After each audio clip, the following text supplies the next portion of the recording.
Ito ang himpilan ng Far East Broadcasting Company Philippines, Radyo TV. Radyo TV. Ginugunita ang pinakamagandang regalong inilaan ng Panginoong Hesukristo para sa sanlibutan. Usapang trabaho, usapang kabuhayan, usapang negosyo, usapang asenso, entre Pinoy, espesyal.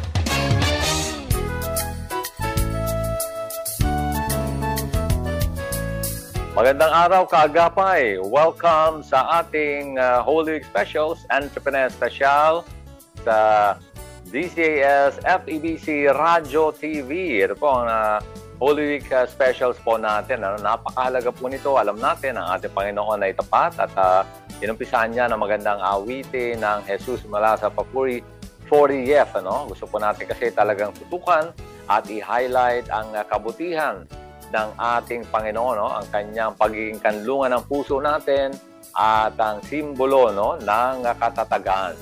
Napakaganda po talaga ng attributes ng ating Panginoon. At dahil nga sa kanyang kabutihan ay hindi natin ito mapipigilan, kung paano nagmamanifest ang kanyang kapangyarihan, ang pag-ibig sa buhay ng bawat isa sa atin. Kaya nga ngayong umaga ay makakasama natin ang isa ring entrepreneur, isang kababayan natin na kumbaga executive din sa kanyang mundong kinagagalawan, and at the same time, kumbaga umakyat sa kanyang career, And also, ang maganda dyan is that makikita natin paano kumikilos ng patuloy ang Panginoon sa kanya. So, ako po si Lemon Rainier, nakatuto kayo sa ating Holy Week Specials at enjoy nyo po ito at bigyan ng papuri ang ating Panginoon. At makakausap po natin ngayon, makikita niyo siya. Walang iba kundi isang former banker, si Mr. Ricky Mendoza. Magandang umaga, Brother Ricky. Good morning. Magandang umaga, Brother Lem. Salamat sa pag-imbita mo sa akin sa iyong programa. Ayun, at of course, ito ay espesyal na pagtatanghal, Holy Week Specials ng FEBC Radio TV. At syempre, kasama natin ng isang entrepreneur, isang kaagapay. Brother Ricky, meron ka ba munang babatiin ngayong Holy Thursday? Oh yes, actually first time kong maimbita sa radyo. So gusto kong batiin yung aking mahal na asawa, si Raquel, mga anak ko, si Ruthie, si Chobs, mga kapatid ko, si Kuya Mel, yung asawa niya, si Ate Beth and his family, si Sel, who is in Canada, yung asawa niya, si Marco, and yung dalawa niyang anak, and yung aking uncle na napaka close ako, nasa Canada, si Tito Vic, and yung asawa niya si Auntie Remy, yung pinsan ko si Lani. And of course, yung aking mga coffee tids sa ating coffee club group. Ayun, maraming salamat, Brother Ricky, kasi ngayon pa lang nakaka-excite na ang iyong ikukwento kasi may idea ako paano kumikilos ang Panginoon sa iyong buhay, So, ano bang kinuha mong course? Anong inaral mo nung estudyante ka pa, Brother Ricky? Nagtapos ako ng engineering course, Brother Lem, Nagtapos ako ng Electronics and Communications Engineering nung year 1992. So, yun ang aking kurso. And then, pero hindi ko siya naging trabaho, Brother Lem. Yes. Hindi ko siya pinractice, ang pagiging engineer kasi at the time nang nag-graduate ako, medyo mahirap ang trabaho ng engineer noon, maliit ang kita.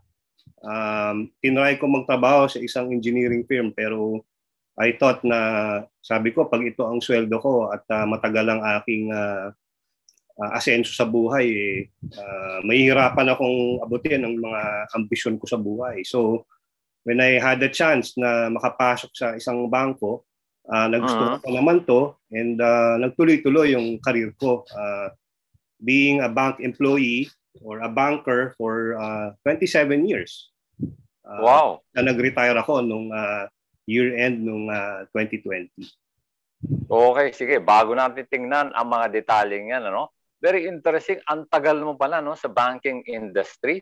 Hindi matatawaran kasi kahit anong industriya, kahit anong uri ng employment, ang almost 30 years na pagtatrabaho, hindi matatawaran, ano? Mas matagal ka pa nga ng konti sa akin, no? Sa career ko sa FEBC, ano, Brother Ricky, pero ikaw ay definitely mas bata nag-umpisa, no? Sa iyong pagtatrabaho. So, pero ano yung ano mo, yung mga iniisip mo noon na nag-uumpisa ka sa career mo na yan? At ano ba mga pangarap mo noon nung mas bata ka pa?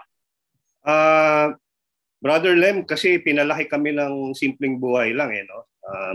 My parents are employees. Mom ko is a public school teacher and naging school principal siya, and dad ko is an employee of a printing company. So, napakasimple ng buhay namin, lalo na yung tatay ko na napakasimple sa buhay. Kung ano lang yung meron kami, enough lang, kontento na siya doon. Pero ako, deep in my heart, alam ko marami akong ambisyon sa buhay. Kaya nga, tumagal ako ng 27 years sa banking, pero hindi katulad mo, Brother Lem, na isa lang ang pinasukan mong kumpanya. FEBC lang, no? Ako, naka-8 bangko ako na pinasukan. Wow, okay. Over a span of 27 years. Wow. Actually, ang FEBC ay basically pangatlo ko, no? Pero ito yung pinakamahaba kong kumpanyang pinagtrabahuhan. So, malayo pa rin kumpara dun sa iyo na nakawalo ko pala na companies, ano? Sa loob ng 27 years. Okay, pwede bang bigyan mo ng ideya ang listeners and viewers natin ngayong Holy Thursday dito sa iyong karanasan na yun, ano? Yung ano ba ang nagiging dahilan mo? Bakit hindi rin kaunti yan, yung 8 kumpanya in 27 years na yan? So, ano ba mga rason mo noon? Ano ang nagiging pamantayan mo noon? Well, nasabi ko nga kanina, isa akong ambitious person, no? And I wanted to always excel in what I do. And every time na meron ako nakikitang difficulty, struggle sa isang institution that I work with, naghahanap ako ng opportunity outside. Because meron akong ambition, meron akong timeline sa career ko na gusto kong ma-achieve. And I don't want na mag-stagnate ako sa isang institution na alam ko naman if I go to another institution, mas lalo akong lalago. So, during those 27 years, naka-8 banks ako. And di ko na nga namalayan, naka-8 na pala ako, Brother Lem.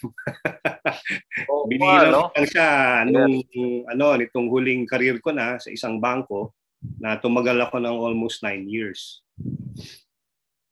Ayun, so 8 companies, 27 years. Alam mo, baka napapansin ng listeners and viewers natin, inuulit-ulit mo yan, ano? Kasi gusto natin, ma-share mo talaga paano kumilos ang Diyos, sa iyong buhay mula sa ganong klaseng pag-iisip na, kung tutusin, normal lang yan, Kung ang Panginoon ay wala sa atin, ay talaga sabihin na natin, that's how we really think, Pero maganda, sa iyo manggaling. Ano ba ang dahilan mo? Of course, sabi mo, ambitious ka, Pero ano yung mga tinitingnan mo para mag-decide ka na, okay, dito ako susunod na lilipat? Or paano ba nangyari yung mga proseso na yan? Eventually, nakalipat ka ng iba't ibang mga bangko? Actually, Brother Lem, yung banking industry over the past several years talagang very competitive, maraming ikutan around banks, and every time na meron akong lilipatang bangko, nagkakaroon ako ng network of other bankers na tumutulong sa akin, na nagsasabi sa akin na merong opportunity dito sa bangko na to. And if you apply, magkakaroon ka ng chance. So, lingid sa kaalaman ko, na naging 8 banks yung pinagtrabahuan ko over a span of 27 years. Also because sa mga ambitions ko, yung gusto kong mangyari sa career ko at gusto kong maabot on my own, sa sarili kong kayod, sa sarili kong hirap. So yun. Kaya umabot ako ng 8 years. Ng 8 months. Pero, Brother Ricky, nung ikaw ay siyempre nag-uumpisa, so I'm sure binata ka pa, kasi bata ka pa nag-umpisa magtrabaho . So, pero dahil nga ambitious ka, meron ka bang timetable noon by this time na sa edad ko? Ano ba mga binigay mo na pamantayan na susundin mo o hahabulin mo sa iyong buhay noong time na yon? Alam mo, Brother Lem, as far as I remember, nag-start yan nung na-achieve ko yung vice president position sa isang multinational bank at the early age of 35 years old.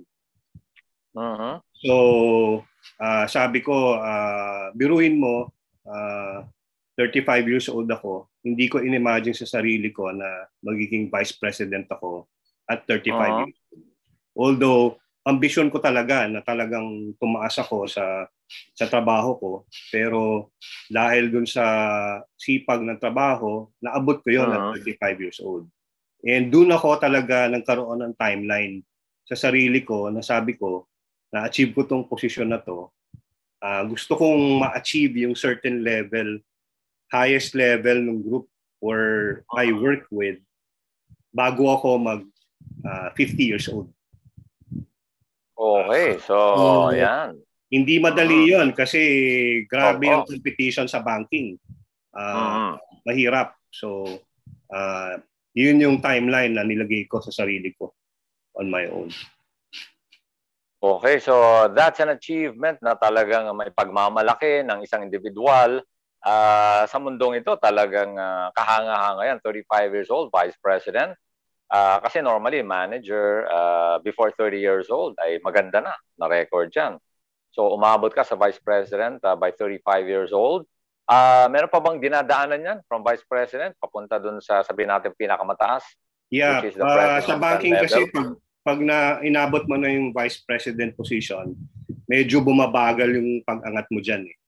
And from my vice president position, may dalawang levels pa para ma-achieve ko yung gusto kong ma-achieve na posisyon. So yun yung first vice president position and then senior vice president position sa banking. So kaya hindi siya madali. At actually ang tagal kong nasa banking industry na ang level ko vice president. At same group ang ina-handle ko under the consumer loans industry or business ng bangko.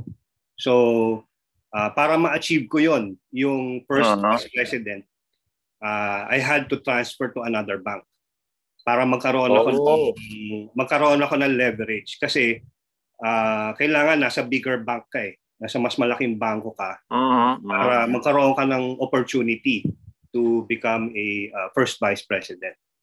So, okay. Yun. So very interesting at ito na, no? Nagkakaroon tayo ng ideya. Ako personally, hindi ko alam naman yung mga ganyan sa banking industry. Bagamat nakukwentuhan tayo ng mga ilang kaibigan natin. Pero ang reality is that really it's a very tough field, ano? At industry, itong banking industry. So are you saying, Brother Ricky, na nung time na yan, siyempre, you need to go to a bigger bank. Siyempre, mas ang growth opportunities, mas marami. Pero I remember, sinabi mo na meron ka mga kagrupo, mga kakilala mo na sinasabihan ka ng information, parang may lead ka, no?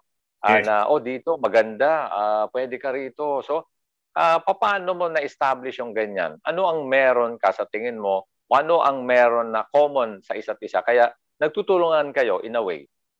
Well, in the course of pagtatrabaho ko sa banking, marami akong naging ka-peer sa trabaho. So, syempre, para ma-achieve mo yung goals mo sa trabaho mo, kailangan magaling ka makisama sa mga katrabaho mo. And you know kung ano yung mga kalakasan nyo sa trabaho. So yun, na-develop ko yung na-develop ko yung quality na yon na I'm able to get along well with my peers. And tinutulungan ko rin naman sila as they need help. So sila rin yung naging susi para magkaroon ako ng mga information na dito sa ganito naghahanap sila ng ganitong head, baka gusto mo or mayroong opportunity na pwede mong tingnan. So sa totoo lang, Brother Lem, dahil sa ambition ko na yan, hindi ko iniisip yung hirap na abutin ko if I have that position. So ang parati ko iniisip, kukunin ko muna yung position because I know kaya kong gawin. And then tsaka ko na lang po problemahin yung difficulty, yung mga pressure, yung hirap because hindi ka naman i-hire ng bangko kung hindi ka hanapan ng kita, hindi ka hanapan ng profit, correct, hindi ka hanapan ng output. So doon umikot yung aking lifestyle or all dun sa career ko na pag-iisip na ganun. Yun. Okay, so talagang ang priority mo, no, as you have shared, ay umakyat sa ladder of success. Sabi nga sa career mo sa corporate world, lalo sa banking industry. And then tumataas naman yung position. Anong level ba yon? Yung from vice president, di ba may first vice president? Ano ba usually yung dinadaan yung career path hanggat sa umabot sa president, if ever? Yung first vice president kasi high level na yan senior executive na yan. In fact, VP, senior executive. Pero may mga levels pa, depende sa position mo and merong tinatawag na management committee or senior management team. So ultimately, yun ang goal ko, to be part of a senior management team of the bank. Pag sinabi mong senior management team ng bangko, isa ka sa group head. Ibig sabihin, isa ka sa nagli-lead ng isang negosyo sa isang bangko. And malaking responsibility yun sa isang bangko na sasalihan mo. Okay, no. Having said that, bangko, siyempre, iniisip ng tao, pag bangko, ay pera, dyan nilalagay ng mga tao, ng mga businesses, dumadaan dyan. Dyan nagde-deposit, nag-i-invest ng iba, tapos ano-ano ba, for the purpose of educating also ang listeners and viewers natin. Ano bang ginagawa sa banks aside from yung the usual na nag-deposit ng siyempre savings, passbook. So, bigyan mo nga ng parang bird's eye view. Ano ba ang ginagawa? Ito from a management or from officer's perspective, Brother Ricky. Well, I can share yung basics, yung basics ng banking business. Tama ka, maraming sa mga listeners natin ang alam, banking is depositing money. So diyan mo nilalagak yung pera mo, yung mga ipon mo. Pero ang totoong negosyo rin ng banking is to be able to provide loans. Para yung deposito na ipinapasok ng mga customers ay mapaikot at kumita. So hindi ako na-assign or hindi ako nagkaroon ng opportunity na mag-join dun sa ang tawag diyan yung branch banking. Branch banking ng isang bangko. But ang linya ko is on the consumer lending. So sa pagpapautang sa mga loans, personal loan, auto loan, home loan, mga small business loan. So yan yung naging linya ko sa banking industry. So syempre bangko kami, we should be responsible lenders. And maraming pagsubok ang dadaanan mo kasi hindi madali na magpautang. Kasi maraming proseso, maraming sistema na kailangan pagdaanan at kailangan mo i-manage para mapangalagaan mo yung hawak mong negosyo. Okay, sige. Tingnan natin yung aspeto pa ng ilang mga pangyayari sa iyong buhay, kasi umuusad na yung career mo, tumataas ang posisyon. Kaya lang alam mo, iba-iba kasi perspective ng mga kababayan natin, listeners and viewers natin sa banking industry. Sabi ng iba, ay, kaya gusto ko marinig from you, kasi nasa industriya ka ng pagbabangko. So sabi ng iba, ay, manager. Sasabihin ng manager ng bangko, let's say ng branch head, or branch manager, ay, Jer lang po, wala namang money rin talaga, ganyan. Yung mga biro nila. So, pero pwede po ba bigyan ng tamang perspective ang listeners and viewers natin kung ipupursue nila ang banking career, or career sa pagbabangko. Okay, halimbawa branch manager ka na, Tapos tumataas ka. Pag sabi na, wow, Vice President level na, ang laki na ng sweldo niyan. So, o depende rin ba yan sa kumpanyang pinagtatrabahuhan mo? Kasi sa malalaking kumpanya na iba na medyo alam natin, pag sinabing Vice President level, 1,000,000 na sweldo niyan. So, that's not an exaggeration for some companies. Pero syempre, hindi naman kasi lahat ganon ang standard. So, para magka-idea lang tayo, kasi alam mo, ang ganda nito eh. This is what sabi nga ng naalala ko si dating Chief Justice Hilario Davide. Sabi nga niya sa yung famous words niya, we are just laying the predicate, sabi niya. Itong ginagawa natin, we are just laying the predicate, sabi niya. Hinahanda natin yung pagpunta natin sa biggest challenge mo, no? Sa iyong buhay. At mamaya, titingnan natin in a few minutes, ano? At pagkakasya natin yung ilang minuto na ito sa maraming ginagawa ng Panginoon sa iyong buhay. So, doon muna tayo. A little bit lang, ano? Medyo konting, hindi naman kailangan eksaktong sweldo or yung bracket ng mga pagsusweldo or swelduhan. Kasi iba, di ba? Sabi lang, ay, sa banking sa Pilipinas, okay, di sa abroad na lang ako magtatrabaho sa bangko. Alam mo yon, because the mindset ng mga kababayan natin, palaging to have extra income or higher pay. So, from you, Brother Ricky, from your perspective, how would you explain that? Well, masasabi ko na kung meron kang posisyon sa bangko, talagang ma-achieve mo yung financial stability, Brother Lem. Hindi siya kamukha ng trabaho sa ibang companies na sasabihin natin na kahit na medyo mataas ang posisyon mo, pwedeng at a certain level lang maging yung sweldo mo.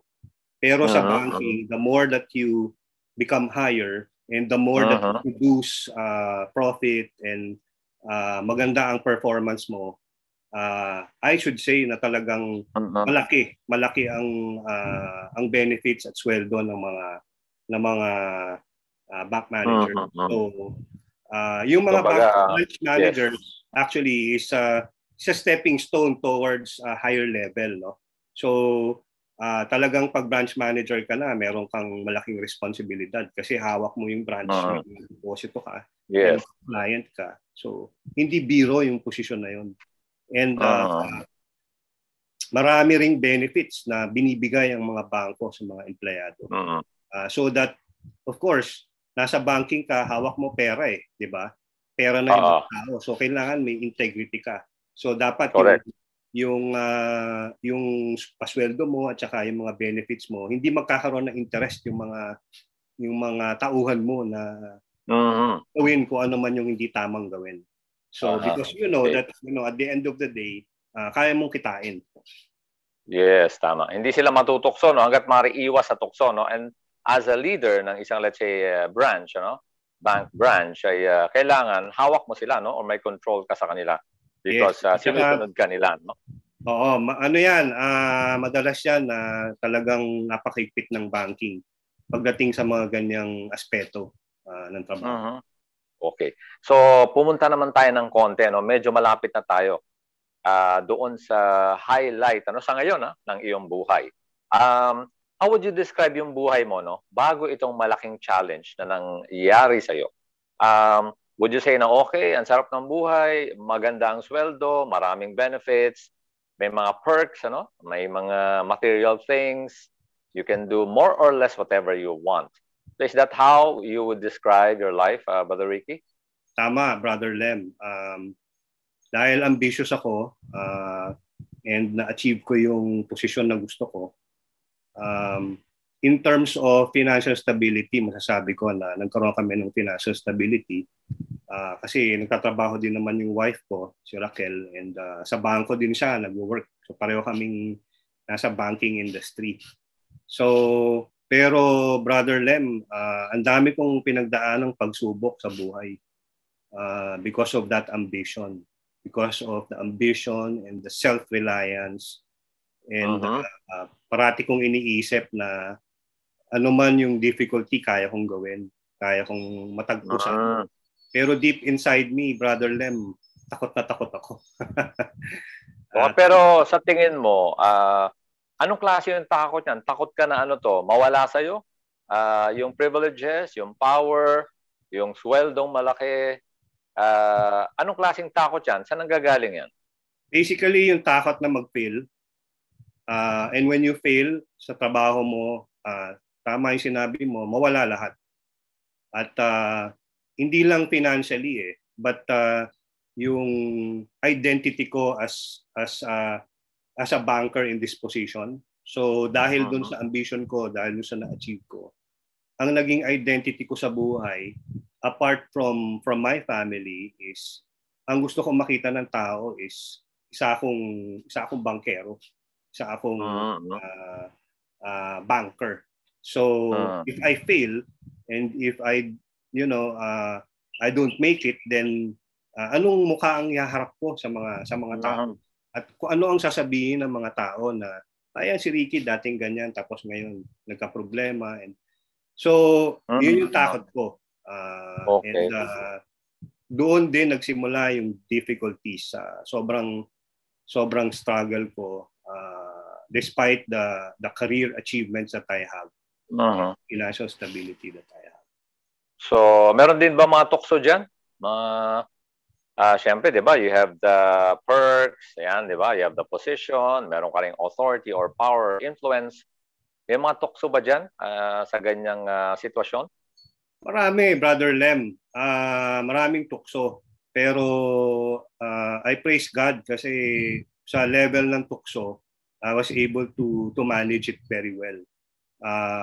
Of course, iset aside natin yung tukso ng mga tungkol sa mga power sa trabaho.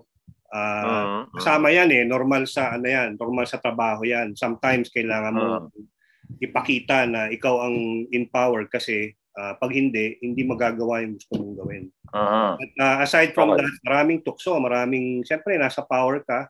Maraming sumisipsip, maraming may gustong maging ganito ang posisyon, gustong ma-promote dahil andun sa'yo. So, hindi madali yon. And most especially na ang bangko naman, pag nakita mo, pag nag-hire ng mga lady bankers, talagang may mga itsura. So, correct. At ikaw naman ay yes, at obviously, ikaw naman ay may itsura, no? Brother Ricky. Tapos nasa posisyon ka pa. So, talagang sabihin na natin hindi mawawala ang tukso. Pero, siyempre, meron ka rin mga pangarap, may hinahabol kang goals. And then, para maintindihan nila some more, ang sitwasyon mo, Brother Ricky. So, you have a wife na nasa banking industry din. And then, you said may kids ka. So, kumusta na sila ngayon? Oo, nag-aaral sila, no? So, ano bang inaaral nila, if you don't mind? Si Ruthie, yung panganay ko, is already 21 years old and taking up arts management. And by God's grace, mag-graduate na siya this year.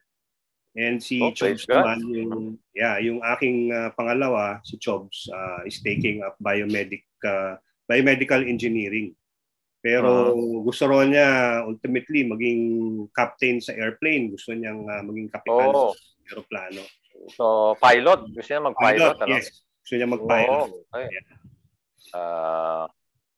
Okay, so kumbaga obviously magaganda ang inaaral ng iyong mga anak at hindi ito mga simpleng kurso sa kolehiyo na simple lang ang matrikula, no? So, I guess kasama na yan sa blessings mo dahil ikaw ay nasa magandang industry at mataas ang inabot, no, or narating na level sa iyong excellence sa industriyang ginagalawan mo. Pero sabi mo hindi ka naman na exempt sa mga tukso, sa mga challenges. So I guess kung hindi tayo mananampalataya, wala tayong personal relationship sa Panginoon, ay parang more or less ay normal lang 'yon sa buhay ng isang tao. Pero Brother Ricky, pwede bang ma-share mo ng kaunti before we go into that challenge of yours, kailan mo ba nakilala ang Panginoon na Jesucristo bilang personal Lord and Savior sa iyong buhay? Okay, fourth year high school ako, Brother Len. Nung share sa akin ng kuya ko, si Kuya Mel, na unang naging Christian, yung gospel ng Panginoon. And immediately nung shineran ako ng brother ko, I know in my heart and I know that I believe that Jesus is my only Lord and Savior. And immediately I accepted Him. Pero we are living in a Catholic family. So nag-aaral pa ako noon. So nagkaroon lang ng seed yung puso ko na alam ko si Jesus Christ ang Savior ko. Pero natili lang yun doon. Naiwan lang siya. Because yun nga, yung family ko, parents ko are Catholic. So tapos nag-aaral pa ako. And nung magsimula ako magtrabaho, in 1993, in-invite ako ulit ng brother ko, si Kuya, sa Green Hills Christian Fellowship. Doon kita nakilala. Noong 1994, sa Sun Life Road Group. So, I stayed sa GCF for a year, doon sa Sun Life. And gaya ng nasabi ko kanina, because of my ambitious mga ambitions ko na gusto kong ma-achieve, and I felt that sabi ko ganito pala ang buhay ng Kristiyano. Maraming if I should say now in the past, sa isip ko is difficulty. Kasi yung mga ambitions ko, paano ko ma-achieve to. And naniwala ako parati na sinasabi nila, tao nasa gawa. Ang tao ang gagawa, pero maawa ang Panginoon sa iyo. So kailangan ikaw yung magtrabaho. Yes. Pero in the end, masishare ko na hindi tama yun. Okay. So nawala ako sa GCF for 20 years. Bumalik ako sa GCF noong 2014. Okay, so stop muna tayo dyan. Okay, stop muna tayo dyan, Brother Ricky. Ibig sabihin, for so many years, mga more or less 20 years, aside from the church na lumayo ka sa Panginoon. Is that what you're saying, Brother Ricky? Yes. Lumayo ako sa Panginoon, pero alam ko, ginagabayan ako ng Panginoon. Kaya lang, stubborn ako eh. Gusto ko gawin kung ano yung ambition ko, gusto ko gawin kung ano yung gusto kong gawin. Okay, ngayon, diretso na tayo dito kasi alam ko kanina pa nila iniintay ito. Ano yung sa tingin mo pinakamalaking pagsubok na naranasan mo sa iyong buhay? Nangyari yan nung late 2019, Brother Lem. Nung ma-diagnose ako ng nasopharyngeal cancer, stage 3. So, nung nalaman kong may cancer ako, parang huminto yung mundo ko eh. Nung 2019, bumalik na ako sa pagiging Kristiyano. Kasama ako sa growth group natin, yung Coffee Club. Pero may plano pa lang ang Panginoon para sa akin. That's why nangyari itong difficulty na buhay na naranasan ko because of the cancer that I had. So, hindi madali yung pinagdaanan ko sa treatment, sa physical difficulties na pinagdaanan ko dahil I had to undergo radiation and chemotherapy at the same time. And yung cancer ko, nasopharynx, nasa loob ng ilong yan eh. So nasa head. Hindi siya pwedeng operahan and matatanggal lang siya through a radiation therapy. So sinunog siya through a radiation. Okay. So pero nabanggit mo kasi December 2019. So that was the year before the pandemic. Nag-umpisa 2020 basically at dahil nga pandemic global 'yan at hirap tayong kumilos. Unang-una muna siguro very briefly, paano mo tinanggap yung news na yon? Na ito na reality news siya, hindi naman sa alam mo yon, haka-haka eh. Ang diagnosis, may cancer ka. And then of course wala pang pandemic nung time na yan. And then siguro yung second answer mo is para sa question na ito na paano ka kumilos during the pandemic? Okay, dun sa una reality na talagang cancer siya. And I had to accept it. And ang naalala ko, Brother Lem, was naisip ko na reality ang kamatayan para sa akin. Na sinabi ko sa sarili ko at tinanong ko ang Panginoon, Lord, ito na ba yung time ko to go? And bumalik lahat yung past ko. Sabi ko, kaya pala Lord, yung achievements ko sa trabaho ko, na-achieve ko ng early kasi gusto mo ba akong kunin agad? Or gusto mo akong mawala? Pero deep inside, Brother Lem, I can honestly say na natakot akong mamatay. And kinwestiyon ko rin yung aking pagiging Kristiyano at that time. And sabi ko, Lord, talaga bang saved ako at Christian ako at despite yung mga pag-aaral ko sa Biblia and acknowledging that you are my Lord and Savior, bakit ako natatakot? And I realized, Brother Lem, that throughout the years na nung bumalik ako, 2014 up to that time, dala ko yung excess baggage ko for 20 years. Nasa sarili ko lang ako umaasa. And hindi ko matrust fully yung Panginoon na kahit ano man mangyari sa buhay ko, He will be there and He will provide yung katatagan na kailangan ko. Because I don't trust Him fully. And I remember saying na, Lord, across all of these blessings na binigay mo sa akin sa career ko, siguro naman 20% nun meron akong contribution. 80% majority sa'yo. Pero binago ng Panginoon yon kasi walang 20%, Brother Lem eh. Lahat galing sa Panginoon. 100%. Yes. So na-acknowledge mo yun. Yes. So, I had to go through the radiation and chemotherapy ng sabay. Actually, na-ICU ako December 25 ng 2019.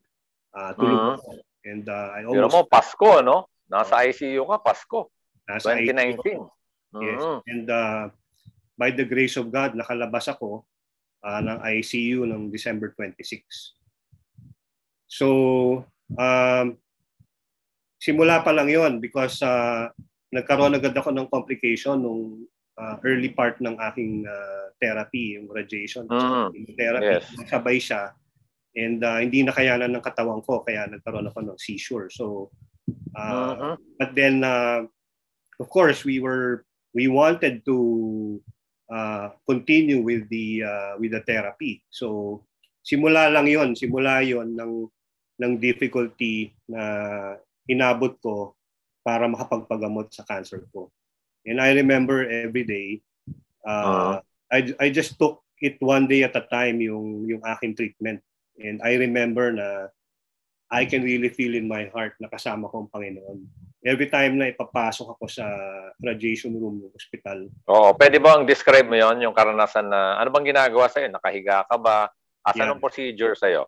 So, yung radiation kasi sa head, ang gagawin nila is meron silang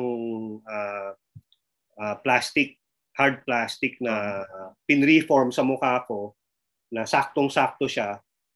Tapos, I had to lie down on a platform. Tapos, ididikit nila yung hard plastic na yun sa ulo ko para hindi ako makagalaw. Para yung radiations, pagka pumasok ko dun sa radiation machine, hindi gagalaw-galaw yung ulo ko. Kasi targeted yung radiation doon. Tama. Bukol. So, very claustrophobic siya. Nakapikit lang ako tapos nakakahinga lang ako dahil may mga butas yung hard plastic. And then madilim ba 'yon? May ilaw siya pero pipikit ka kasi hindi ka makakadilat dahil nakapikit yung plastic eh. Yes. So walang pain doon sa actual radiation pero everyday na pumupunta ako, pahirap yung proseso kasi sinusunog ng radiation yung bukol ko pero yung buong bibig ko, yung dila ko, lahat nasusunog din siya. So dumating sa point na yung kalahating ng mukha ko from eyes below, sunog siya hanggang pati leeg. Parang nasunog, no? So Nagbalat yung yung skin ko kasi nga nasunog siya, and then I had to go through a process na puro singaw yung bibig ko. Dahil dun nga sa pagkasunog. And I remember one day sinilip ko yung lalamunan ko. Wala na akong tonsils Brother Lem Natunaw na.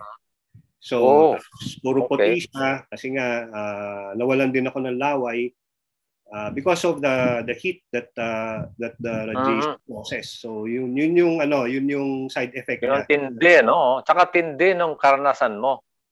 Kumbaga bilang tao, napakatindi no? Para siyang parusa, no? Ibang klase, di ba? Hindi lang yung parang, oy, ayoko na ito, tama na, tapos titigil na. Hindi. Kasi may proseso siya, may pain siya, at medyo parang ulit-ulit, ano? Ilang sessions yun? Yung pumapasok at sa chamber every day? Every day for 36 sessions. So inabot yun ng 1 month and 3 weeks. Ang pahinga ko lang Sabado-Linggo. So Monday to Friday, kahit nga holiday, gusto ng doktor, mag-radiation ako kasi may regimen siya Hindi mo siya pwedeng basta ihinto. Kailangan tuloy-tuloy. So, okay, pero Brother Ricky, ano bang time nangyari yan? Anong buwan yan? Anong panahon ng pandemic nangyari ang nagbabalik-balik ka sa ospital? Ang ganda nga, Brother Lem, no? Kasi by the grace of God, sobrang dikit nung nangyari yung pandemic kasi natapos ako ng radiation ko almost 3rd week ng February ng 2020. And kung inabot ko yung ECQ period, magpapatuloy siya, pero sabi nung oncologist ko na sinabi rin na buti na lang natapos ka before the pandemic. Ang daming procedure, tapos hindi siya everyday magagawa kasi nga kailangan magpa-swab, kailangan ng extra precautionary measure. So hindi siya ganun kadali, hindi kamukha nung niraradiation ako. Everyday papasok lang ako. And then they will administer the radiation. So okay. Pero Brother Ricky, no, alam mo ang nangyari sa iyo ay yung sa kwento mo pa lang, sa description mo pa lang, sa effect ng radiation sa iyong mukha, ay talagang matindi, no? Sa dinidescribe mo pa lang, nararamdaman ko na, I'm sure malayong-malayo yung nai-imagine ko dun sa actual na karanasan mo. Pero ang blessing ng Panginoon, isang nakita ko diyan is yun nga yung timing, pero dikit siya So, ibig sabihin ba, pagkatapos noon ay okay na? Kasi di ba, dumating na nga yung pandemic. So, anong estado ka na sa iyong kalusugan mo noong pumasok na yung panahon ng pandemic? Hindi pa, Brother Lem, no? Kasi dalawa yung treatment na in-undergo ko radiation at saka chemotherapy. So, yung chemotherapy, 6 sessions yon. And it is being given in between 3 to 4 weeks. So, nung nagkaroon ng pandemic, hindi pa ako tapos sa chemotherapy ko. I think nasa 4th session pa lang ako. So, meron pa akong 2 sessions na kailangan daanan. So, but bago dyan, gusto ko lang i-share din na by the grace of God, during those period na tinetherapy ako, hindi ako nakakain na solid food, Brother Lem. Puro gatas lang. Hirap na hirap akong uminom kasi halos magsasara na yung lalamunan ko dahil sunog nga yung buong buong mouth ko pati throat. Yes. So yung grasya ng Panginoon, nakita ko na na-sustain ako by just drinking milk every day. 6 times in a day. 6 to 7 times a day. And yes. That is despite yung pag-administer sa akin ng chemotherapy. And grabe yung effect ng chemotherapy sa katawan dahil gamot nga siya pero matindi ang side effect na marami. Yes. So, pwede mo bang i-describe, siyempre sabi mo gamot. Ano ba yan? Ini-inject ba yon? Saan ba dapat gagawin yan? Sa hospital? Tapos sabi mo more or less 1 buwan ang pagitan, Pero kapag nagawa na ba yan, ano bang effect sa katawan mo? Ang normally is you have to be confined sa hospital for the chemotherapy. So kasi administer yan, maraming regimens yan May may mga ibibigay muna sa yung fluids bago ibigay yung actual chemotherapy, and then another set of fluids para ma-wash away yung mga dirty elements nung chemotherapy. So usually it takes about 2 to 3 days para bago ka makalabas. Pero on my 4th chemotherapy session, nagdagdag ng isa pang gamot yung doctor ko na chemo. And inaabot ako ng 7 days straight sa hospital receiving chemotherapy treatment. So ang effect sa katawan mo, habang nasa hospital ka, loaded ka ng gamot para hindi mo maramdaman yung effects. Natural sa chemotherapy, pasusukahin ka niyan eh. And isang komplikasyon yan. So ang ginagawa ng doctor is ibigyan ka ng drug para hindi ka sumuka. Kasi pag oras na sumuka ka, wala na, labas na yung gamot. Hindi yung potency. Yes. So, pag uwi mo sa bahay, after ng chemotherapy, doon ka babawian. Talagang manghihina ka, wala kang gana kumain. Maski nga gatas, ayoko uminom eh. Kasi hindi ko ma-describe yung feeling sa tiyan na talagang feeling mo na kakain ka pa lang, ayaw mo na. So, but I had to endure it kasi otherwise, hindi maibibigay yung susunod na chemotherapy kung wala ako sa tamang timbang at tamang susunod. Okay, so how would you describe yung estado ng kalusugan mo ngayon, Brother Ricky? Well, I can say that God is really faithful, and I can say that I'm really truly blessed because naka-recover ako from that difficulty. Nakakain na ako ng normal ngayon, although hindi na babalik yung dati. Medyo gusto ko naman kasi medyo naging slim ako. Hindi na ako kasing taba nung dati. Pero only by the grace of God na nangyari to. Alam mo, Brother Lem, I took it one day at a time. And never ko na imagine na babalik ako sa ganitong estado ng kalusugan ko. Although in remission siya ngayon, 5 years kasi yan bago sabihin na talagang cancer-free ka. But I praise God because I'm still able to go back to my normal life. So hindi ko magagawa yun. God, yes.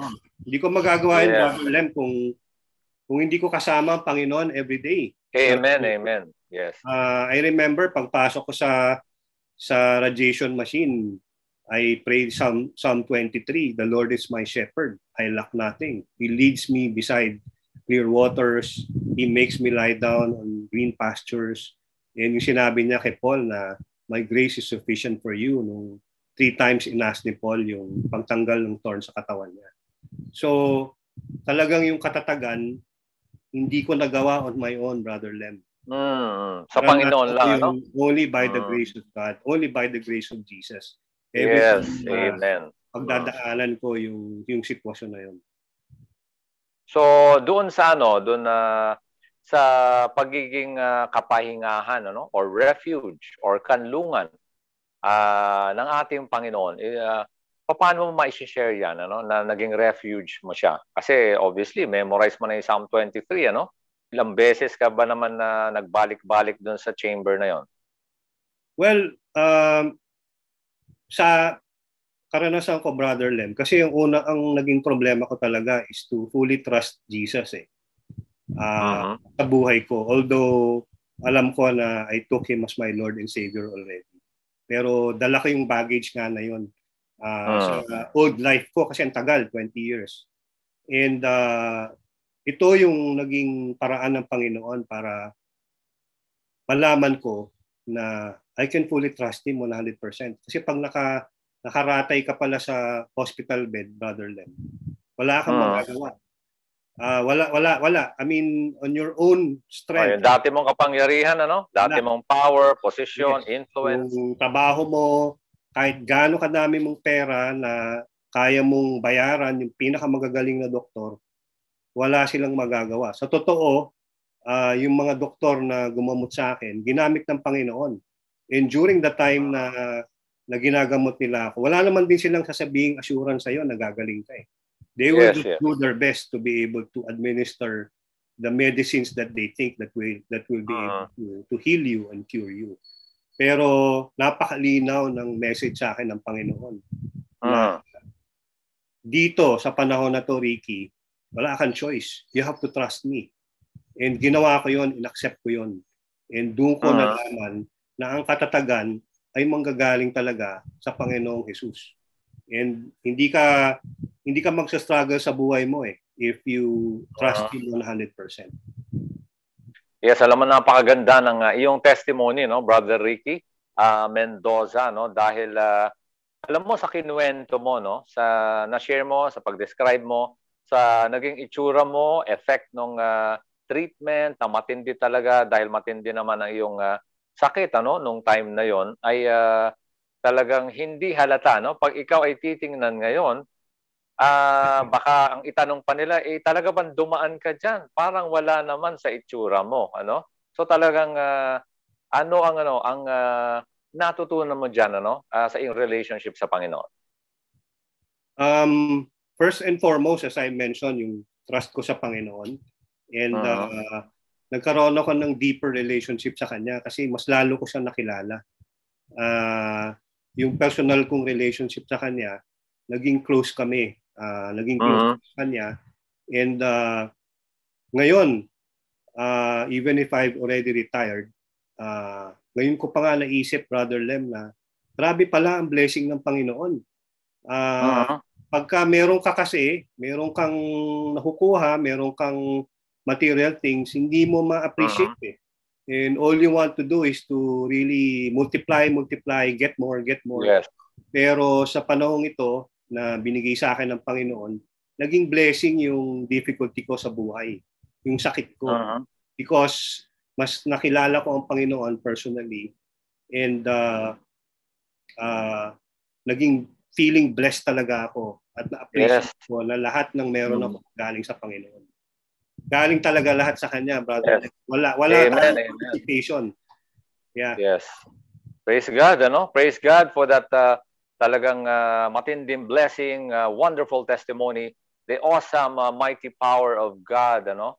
Sa iyong buhay, Brother Ricky. At lang talagang hangarin, ano, ng FEBC Ministry, going 73 years at tayo without any commercial, ay talagang patunay yan na ang Diyos lang talaga ang kanlungan ng puso natin, ng ating katatagan, ano man ang pagsubok na kinakaharap natin. At paalam na tayo, nako, Brother Ricky, gusto ko pang pahabain to, no, pero syempre salamat, may iba tayong programs, ano.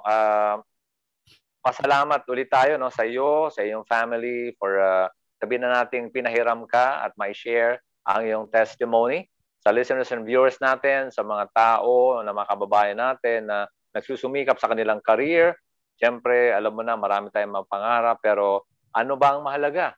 No? Of course, magsisipag tayo, pero obviously sa iyong buhay, kitang-kita na pagdating mo sa mataas na posisyon, ay talagang may hinahanap ka pa rin. Ano? At marami ka pa rin makukuha, matututunan sa ating Panginoon.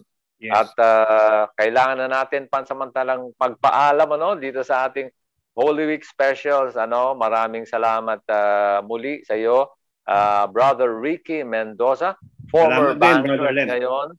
Yes, ay patuloy na pinapagaling physically at lalo na spiritually, nagiging lalong malapit sa ating Panginoon. Thank you again sa iyo. At of course, ano, acknowledge lang muna natin ang listeners and viewers natin na patuloy na nalangin, patuloy na tumutulong, ano, of assistance sa atin dahil tayo ay non-commercial station. So maraming salamat sa inyong ministry partnership, ano, sa atin na kaagapay. And of course, pasalamat din tayo sa mga tumulong sa atin, ano, sa lahat ng mga PA natin, lahat ng mga project natin, at mga kasama natin sa RTV.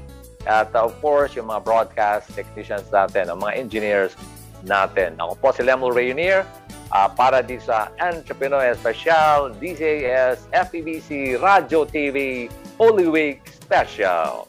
Usapang trabaho, usapang kabuhayan, usapang negosyo, usapang asenso. Entrepreneur Special.